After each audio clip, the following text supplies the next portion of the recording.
जी अध्यक्ष जी, जैसा कि आपने पहले अपने कार्यालय होमगार्ड प्रदेश कार्यालय पर भागवत का कार्यक्रम रखा था, अब उसके कुछ ही समय बाद घर पर भागवत का कार्यक्रम रखने के बाद क्या आखिर उद्देश्य है आपका, क्या कहना चाहते हैं? पहले तो मैं जो प्रदेश कार्यालय पर भागवत कथा था, वहाँ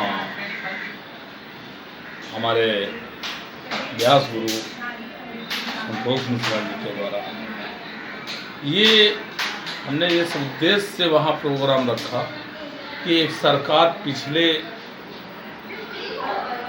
पंचवर्षीय योजना अंतर्गत इन्होंने खाली कहते रहे, कुछ नहीं किया विभाग ने, यानी भ्रष्टाचार में जीरो टैलेंस की बात करते हुए भ्रष्टाचार को, जैसे आप बुलडोजर बाबा, तो मैं इस बार इसलिए रखा कि शायद बड़े अधिकारी सरकार तक बैठे, सरकार में बैठे, उनके मंत्रिमंडल में शामिल मंत्री जी और माननीय मुख्यमंत्री को शायद भगवान की और माता जी की कृपा हो जाए कि ये इधर भ्रष्टाचारियों पर इनकी निगाह जाए, और जैसे अपराधियों के लिए बुलडोजर रखे हैं चलाने, ऐसे एक बुलडोजर महाभ्रष्टाचार होमगार्ड विभाग में ख़त्म करने के लिए बुलडोजर की ज़रूरत चलाने की है। जो ये हो जाएगा तो माननीय मुख्यमंत्री और मंत्री जी का एक प्रदेश में, इतिहास में, प्रदेश नहीं देश में एक स्वर्ण अक्षरों में होमगार्ड विभाग में नाम हमेशा हमेशा के अमर हो जाएगा।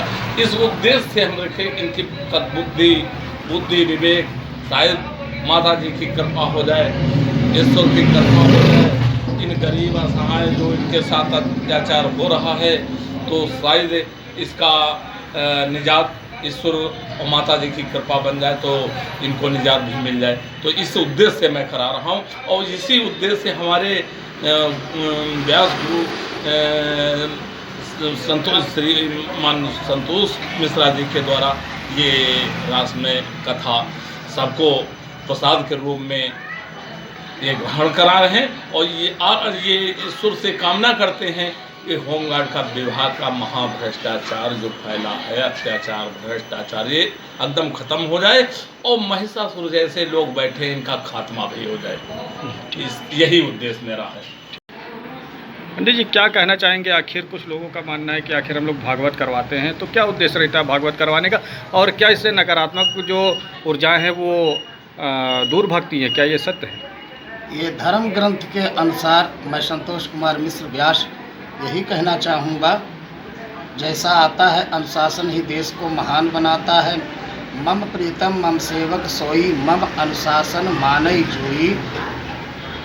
इस में शिक्षा और सारी बुराइयों की दूरियां होती रहे, बुराइयां नष्ट हों और शक्ति की पावन कृपा सभी पर विराजती रहे। इसलिए नवरात्रि में ये ग्रह में इसका प्रचार हो। वहाँ पर कार्यालय में भागवत का प्रचार हुआ था, उसमें ज्ञान भक्ति वैराग्य इत्यादि की चर्चाओं का प्रचार हुआ। इस बार मर्यादित रहने के लिए, क्योंकि सारी चारों ओर बुराइयां ही फैली हुई हैं, तो उसमें लोगों का सुधार हो, बुराइयां दूर हों, और इसलिए केवल यही माध्यम से ये राम कथा का प्रचार मर्यादित रूप से कहने का अभिप्राय है।